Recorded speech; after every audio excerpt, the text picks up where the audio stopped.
Hoy en esta parte número 153 de Preparando el Gobierno Mundial vamos a hablar de algunas cosas que parecen un poco distintas, poco conectadas o nada, pero vais a ver que lo están y mucho. Vamos a ver una vez más cómo estos días primeros de octubre están sirviendo para hacer muchas cosas por parte vaticana y cosas que no van a parar aquí ni mucho menos. Sí, ya veis aquí a mi lado, este letrerito, del 1 al 5 de octubre había algo que tenía que ver con la alimentación, ya veréis dónde. Y no solo esto, vamos a ver algo sobre el COP26, sobre un premio que ya tratamos hace un año aproximadamente, pero que ahora vuelve, y algo más que tiene que ver con ecumenismo. Vamos a empezar.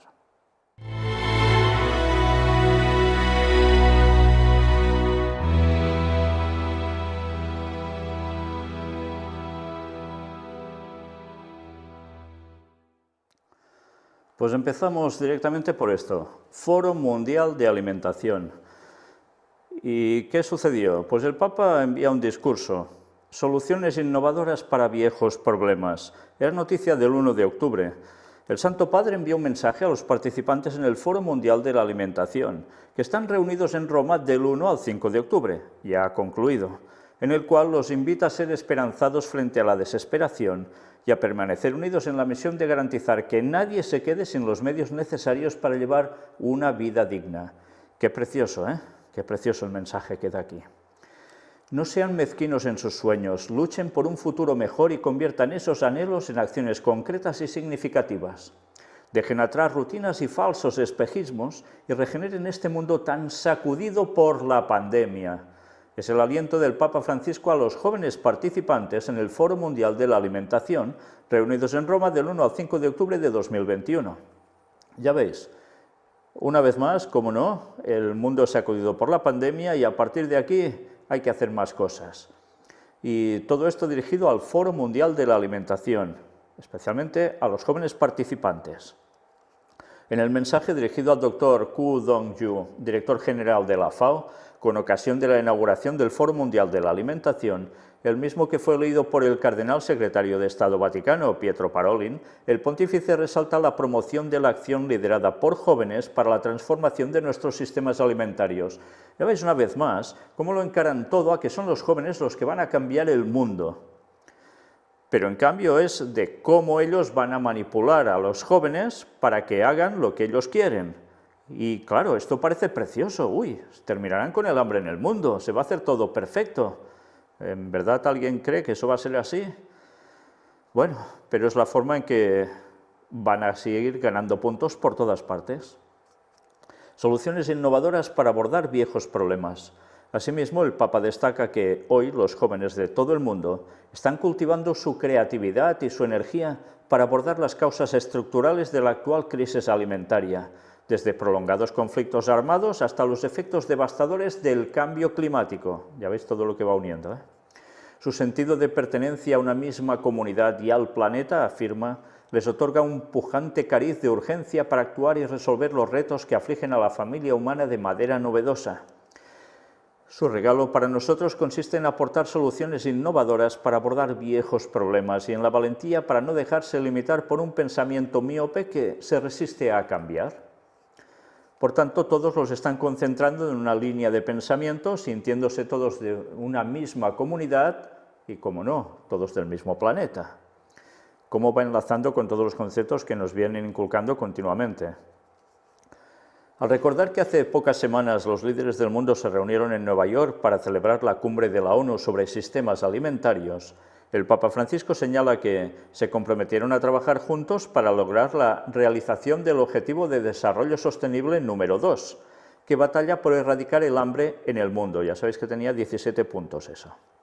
Con esta convicción, afirma, pido a todos los jóvenes reunidos en el Foro Mundial de la Alimentación que sean intrépidos y decididos. Les pido que permanezcan unidos y firmes en sus propósitos, no sean mezquinos en sus sueños, luchen por un futuro mejor y conviertan esos anhelos en acciones concretas y significativas. Dejen atrás rutinas y falsos espejismos y regeneren este mundo tan sacudido por la pandemia. Y esto será una feliz realidad si siembran solidaridad, creatividad y nobleza de espíritu. En este sentido, el Santo Padre invita a los participantes y a cuantos ahora deben cumplir los compromisos formulados en estos últimos meses, que competen no defraudar a las nuevas generaciones. Miren profundamente a los ojos de los jóvenes que les piden un cambio y escuchen. Escuchen sus preocupaciones e inspírense en su visión, porque es nuestro presente el que definirá su futuro. Seamos recordados por nuestra decisión de ser esperanzados frente a la desesperación y de permanecer unidos en la misión de garantizar que nadie se quede sin los medios necesarios para llevar una vida digna. Una vez más, los jóvenes son los que tienen que pedir el cambio y eso, evidentemente, alguien debe escucharlo y aplicarlo, por tanto, las clases políticas. Como siempre, quieren hacer ver que es desde abajo que se va a mover todo, cuando son ellos que desde arriba de todo van a mover a los de abajo para que vayan haciendo sus planes, los planes de ellos, vaticanos, haciéndoles creer que van a hacer lo mejor para el mundo. Bueno, más cosas. Ya veis que esto era todo del 1 al 5 de octubre. Vaya días los de octubre, ¿eh? Están dando para mucho. Ahora veamos ecumenismo interreligioso. Y, como no, todo con Fratelli Tutti, la encíclica del Papa.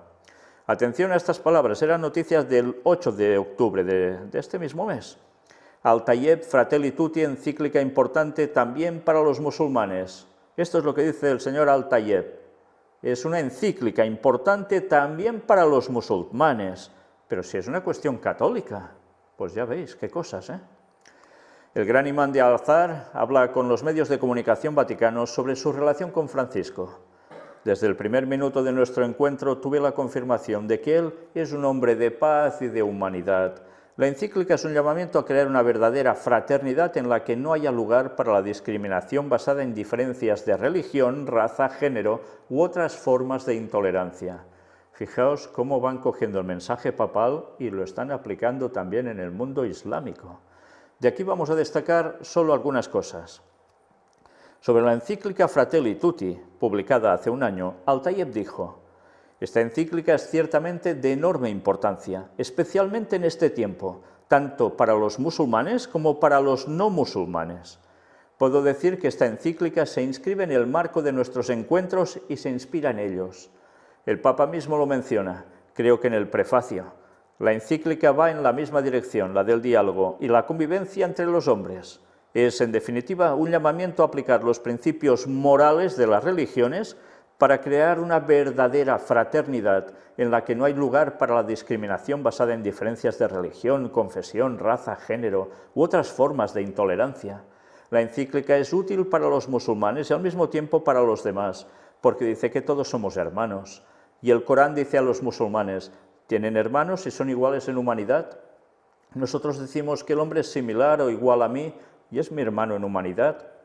Puede ser hermano de religión, pero también puede ser para mí un hermano de humanidad.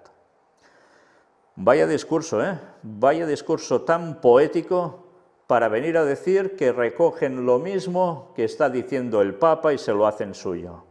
Una vez más, recordemos, habrá ecumenismo interreligioso a nivel global, porque es necesario para ese gobierno mundial que el papado está llevando a cabo. Y una vez más, todos aquellos, incluso de la religión musulmana, que los hagan caer en la trampa, van a entrar en ese ecumenismo. Pero habrá otros que no entrarán en ello. Y esos son los que van a liar el conflicto final contra el mundo occidental. Recordemos esto.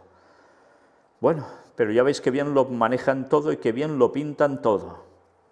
En cuanto al papel de las religiones en la promoción de la paz y la fraternidad, mediante la lucha contra el odio y el terrorismo, el gran imán dijo: decir que las religiones, tal y como han sido reveladas por Dios el Altísimo, han sido la causa de las guerras en la historia es inexacto, porque lo que se conoce como conflictos en nombre de la religión son, en realidad, conflictos políticos que han robado el nombre a la religión cargándola de interpretaciones corruptas para conseguir beneficios e intereses mundanos que no tienen ninguna relación, ni siquiera remota, con la verdadera religión.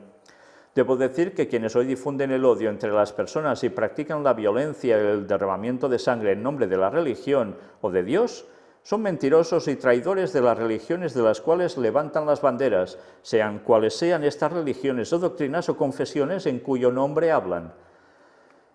Qué bien suena esto, ¿eh? Pero ¿es del todo cierto? ¿Siempre han habido intereses mundanos y conseguir beneficios detrás de estas guerras que llamaban de religiones? Bueno, por un lado sí, pero por el otro se ha tratado de imponer una religión a la fuerza, y no solo por intereses mundanos y tal, sino porque a alguien le interesaba que eso fuera así, y es un poder superior que es el llamado Satanás. Y sabía que era necesario hacer esto para ir eliminando al pueblo de Dios. Sí, al auténtico pueblo de Dios. ¿Qué hizo el Vaticano durante toda su historia? Durante años y años y años, tal como estaba profetizado. Pues asesinar al que era el auténtico pueblo de Dios. Y lo hizo con todo lo que pudo. Luego, además, hubo el mismo poder vaticano que movió a un personaje, generándole una nueva religión para terminar con los cristianos de todo lo que es conocido ahora como los países del Magreb. Y como el Vaticano no tenía el ejército suficiente para exterminar a los que no querían aceptar la primacía del Papa de Roma por encima de todos los cristianos, y decían que no estaban de acuerdo con la doctrina que expresaba, pues tuvieron que inventarse algo para aniquilarlos, e inventaron una religión que aún dura y durará hasta el final, y que, mira por dónde, fue utilizada para exterminar a esos auténticos cristianos. Y que después se les rebotaron al propio Vaticano cuando se vieron con poder. Y eso lo explica un ex jesuita llamado Alberto Rivera. Y si no sabéis de qué estoy hablando, mirad las conferencias que hemos presentado sobre la verdadera historia de los jesuitas y veréis cómo él destapa todo eso. Y mira, le costó el asesinato por parte de sus propios compañeros. Y eso es historia y eso hay que conocerlo, para no caer en los engaños satánicos. Por tanto, sí era guerra de religión en definitiva, porque era para acabar con el pueblo de Dios. Esa misma guerra que hubo en el cielo entre Cristo y sus ángeles, y Satanás y sus ángeles, Satanás lo pasó a la tierra para ir contra el pueblo de Dios, ya que no podía ir contra Dios mismo. Bueno, sí, llegó a hacer el sacrificio de Cristo en la cruz, pero le salió el tiro por la culata, porque era la forma en que Dios podía salvar al mundo, a todos los que quieran ser salvos. Por tanto, fijaos una vez más cómo es necesario conocer la historia que tantas veces no explican en ningún lado para no caer en engaños satánicos. Pero ya veis qué bien lo están pintando todo. ¿Para qué? Para unirse, para hacer ese ecumenismo interreligioso que tan necesario les es. Ya sabéis que dentro de pocos meses va a ser inaugurado un edificio, que prácticamente son 3 edificios, donde habrán las 3 religiones abrahámicas, o sea, las que vienen de judíos, musulmanes y cristianos. Compartirán prácticamente el mismo lugar, casi. ¿Y todo eso por qué? Porque se está preparando el ecumenismo interreligioso. ¿Nos extraña que este señor Al-Tayeb diga todo esto? Pues ya no debe extrañarnos. Están preparando el ecumenismo interreligioso y van a dar una sorpresa a este mundo, para muchísimos, cómo no. Hablando de ecumenismo, miremos precisamente los premios Zayed.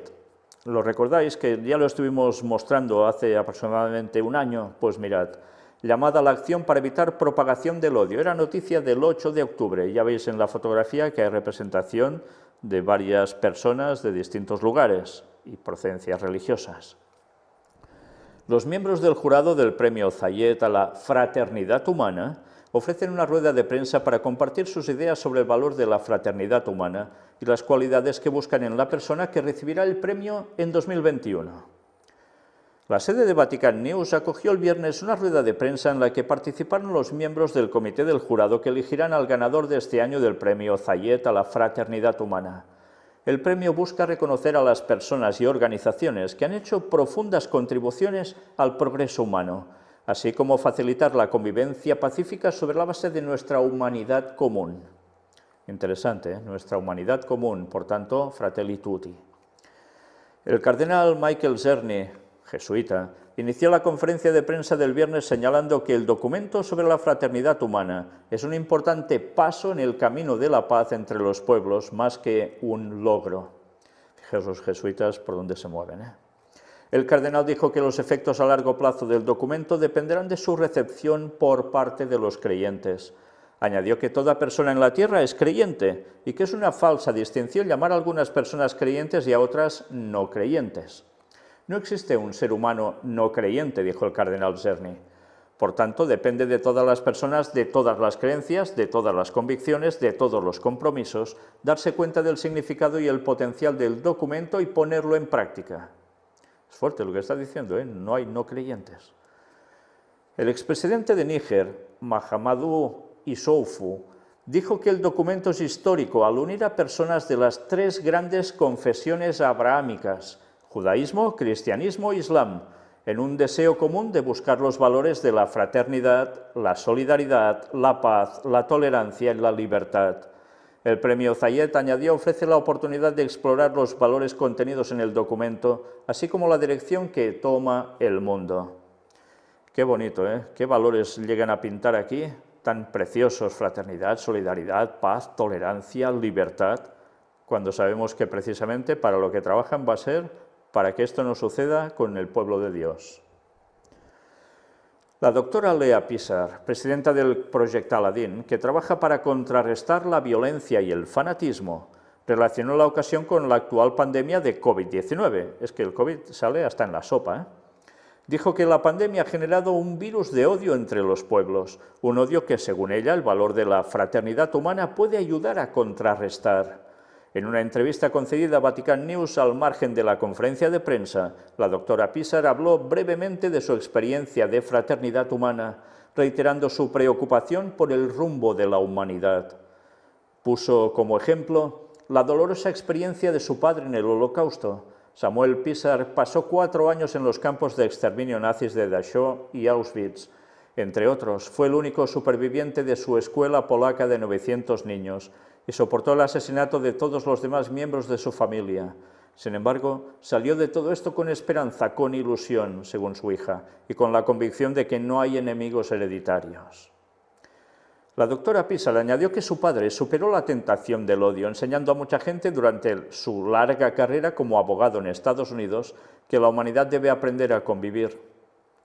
Debemos permanecer vigilantes para que estos horrores no se repitan, instó la doctora Pissar. Y cuando miro el mundo de hoy me preocupa que ocurran cosas malas, que los humanos se vuelvan contra otros humanos, que haya odio, que haya violencia. Pero concluyó el doctor Pissar, la fraternidad humana y el documento y el premio dedicados a este valor son una verdadera llamada a la acción para resistirse a eso y para lanzar este mensaje de fraternidad y humanidad común.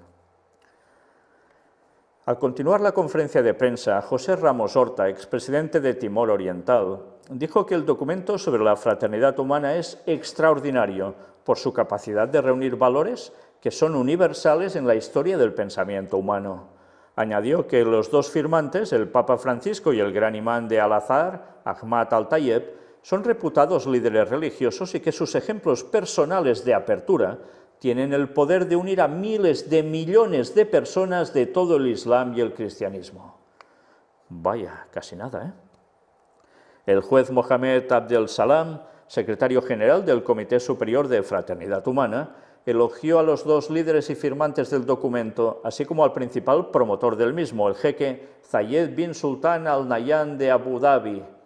El documento sobre la fraternidad humana llega en un momento muy histórico de compartir y partir el pan entre los dos líderes, dijo. Y en este documento han presentado al mundo entero un mensaje que llama una cultura de compartir, una cultura de paz, una cultura de solidaridad.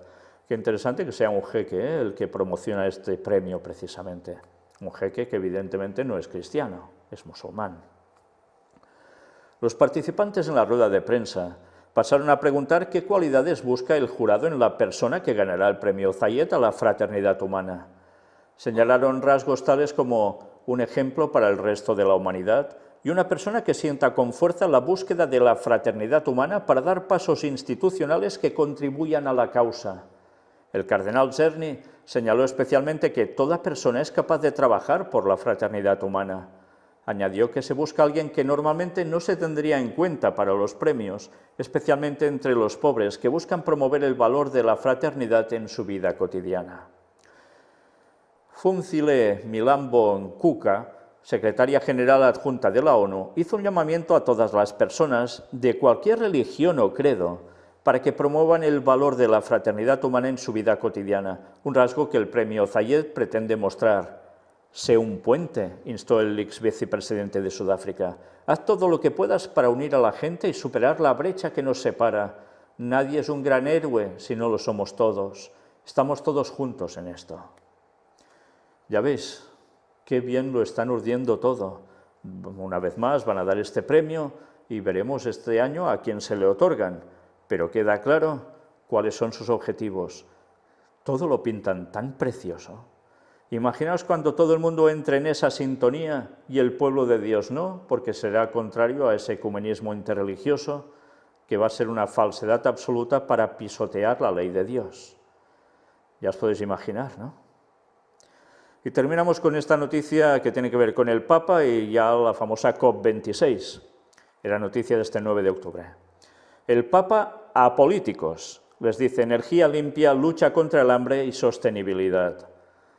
Vaya, se está dando octubre de sí, y mucho.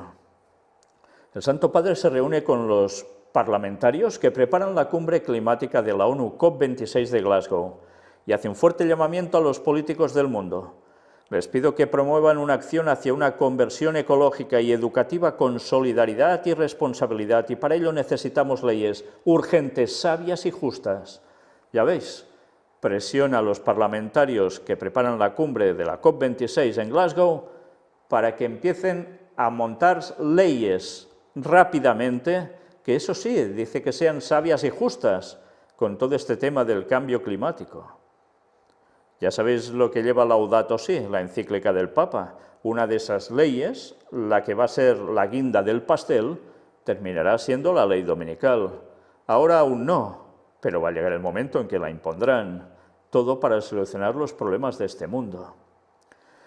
Este mediodía el Santo Padre se ha reunido con los participantes del encuentro interparlamentario hacia la COP26 en el aula Pablo IV del Vaticano. Ya veis dónde se reúnen, en el Vaticano, ¿eh? No es poca cosa esto, ¿eh? Luego de su encuentro el pasado 4 de octubre con varios líderes religiosos y científicos, en el que firmó un llamamiento conjunto con vistas a la COP26. Hoy, el Papa Francisco ha recordado dicho llamamiento a los políticos del mundo y a cuantos están llamados a ocupar puestos de gran responsabilidad en las distintas esferas de la sociedad. Por tanto, a la crema innata de los que llevan el mundo. En esa ocasión, animados por un espíritu de fraternidad, pudimos percibir una fuerte convergencia de todas las diferentes voces en la expresión de dos aspectos. Por un lado, el dolor por el grave daño causado a la familia humana y a su casa común. Por otro, la urgente necesidad de iniciar un cambio de rumbo capaz de pasar de forma decidida y convincente de la cultura del descarte, imperante en nuestra sociedad, a una cultura del cuidado, ha dicho el Papa.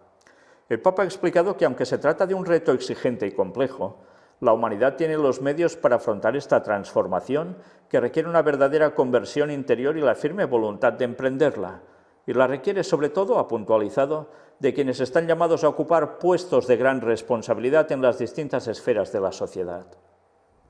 En su discurso, Francisco ha recordado que en el llamamiento conjunto que han firmado y que idealmente les confió al entregarlo a los presidentes de las dos cámaras del Parlamento italiano, hay muchos compromisos que pretendemos asumir en el ámbito de la acción y el ejemplo, así como en el de la educación. No dejan nada al azar, ya lo veis. En efecto, el Papa ha asegurado que estamos ante un importante reto educativo, porque todo cambio necesita un recorrido educativo para hacer madurar una nueva solidaridad universal y una sociedad más acogedora. Por tanto, necesitan aún un tiempo. Por tanto, no hagáis caso a aquellos que dicen que la ley dominical ya va a surgir este mes o este mes que viene, porque no va a ser así. Hace falta un proceso aún. Y Jesús vendrá cuando toca en 2031, no vendrá antes. Tenedlo claro de una vez. No os dejéis engañar. Pero eso sí, ya están en ello, ¿eh? Vaya que se están en ello. Francisco lo ha dicho claro. Pide a los gobiernos que adopten rápidamente una vía que limite el aumento de la temperatura media mundial y que promuevan una acción valiente, reforzando también la cooperación internacional. Y en concreto les pide que promuevan la transición a la energía limpia, que adopten prácticas de uso sostenible de la tierra, que preserven los bosques y la biodiversidad, que promuevan sistemas alimentarios que respeten el medio ambiente y las culturas locales, que continúen la lucha contra el hambre y la malnutrición y que apoyen estilos de vida, consumo y producción sostenibles. Qué bien suena todo, ¿eh? El Papa ha explicado que se trata de una transición hacia un modelo de desarrollo más integral y completo, basado en la solidaridad y la responsabilidad y en la que cada uno tiene su papel. Y el de los parlamentarios es especialmente significativo, yo diría que decisivo, ha subrayado. Además, ha dicho que este cambio de rumbo, tan exigente como el que tenemos ante nosotros, requiere una gran sabiduría, clarividencia y sentido del bien común, que son virtudes fundamentales de la buena política. ¿Buena política? Con la de políticos que hay en este mundo, que ya veis cómo funcionan. ¿Buena política? ¿Harán lo que el papado les dice? Seguro que sí. Para eso están tantos en sociedades secretas puestos. Y por eso los jesuitas dominan tanto sociedades secretas. Porque al final, entre esos y los agentes que ellos tienen directamente del catolicismo trabajando entre esta gente, sí, qué fácil será cuando el pueblo les pida ya hacer esos cambios definitivos, como será la ley dominical, que la implanten, porque ellos mismos habrán preparado el terreno para eso. Desde abajo, dicen, desde abajo, sí. Por último, ha expresado su deseo de que el trabajo en el periodo previo a la COP26 se vea iluminado por dos importantes faros, el faro de la responsabilidad y el faro de la solidaridad. Y para ello, ha concluido, necesitamos leyes urgentes, sabias y justas. Lástima que no dirán nada de por qué están produciendo este cambio climático, de qué modo. De eso no dirán nada. Tanto hablan de CO2, CO2 y CO2 hasta la saciedad, y ya vemos que cuando los volcanes entran en erupción, CO2 a montones, a montones. ¿Cómo arreglarán eso? ¿Podrán parar los volcanes? ¿Podrán parar todo lo que quieren parar para instaurar lo que van a instaurar? No podrán pararlo todo. Por eso será culpable el pueblo de Dios ante sus ojos de que por culpa de permitir que haya gente que siga guardando el sábado, todo el mal sigue aconteciendo en el mundo. Y deberán parar entonces no el cambio climático, sino al pueblo de Dios. Ya os podéis imaginar cómo. Por eso siempre os recomiendo la lectura del libro El conflicto de los siglos de Ellen White, porque allí veréis cómo lo irán montando todo hasta el final. Pero el pueblo de Dios auténtico saldrá vencedor, aunque tenga que pasar primero muchos de ellos por la tumba, por terminar como hacían con esas guerras de religión, como hicieron tanto tiempo, causando mártires auténticos. ¿Os habéis fijado dónde se han producido todo este tipo de noticias? En el Vaticano. El Vaticano lo está moviendo absolutamente todo, y con unos mensajes que parecen tan preciosos que si no sabes la verdad de lo que están moviendo por detrás, caes de cuatro patas en el gran engaño. Que Dios nos ayude, porque el tiempo cada vez es más corto para que se nos venga todo encima. Y tenemos una gran labor por hacer aún, una gran labor para que este mundo, cada uno de sus habitantes, conozca el mensaje del cuarto ángel y pueda abrazar la verdad para ser salvo. Vaya faenón, ¿eh? Pues pidamos que el derramamiento del Espíritu Santo venga sobre nosotros para que podamos terminar su obra.